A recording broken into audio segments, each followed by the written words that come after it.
随着台南市场正式展开，活丁港灯节也将伫1月27号登场，以梦想将近盐水新世界为主题，规划有艺术、含农、景景、新创等5大展区，总共66件作品，同时结合有机所谓创作以及声光甲所谓艺术，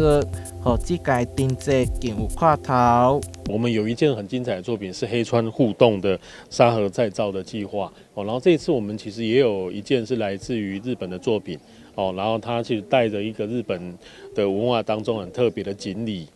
的这样的一个意象来到台湾，来到我们月津港的水域。今年灯节展期为期37天，特别限量推出造型高致的月光素提灯。启程当天将邀请人气歌手魏佳莹、康琴曲歌手孙盛熙，台南市长黄伟綽欢迎大家来咸水，到场欣赏活丁港灯节的精彩作品。月津港灯节配合着月之美术馆，然后跟盐水风炮动静皆宜，在水边，在市区，那在这个龙旗灯节的龙旗光节的山区，因此呢，我想今年的台南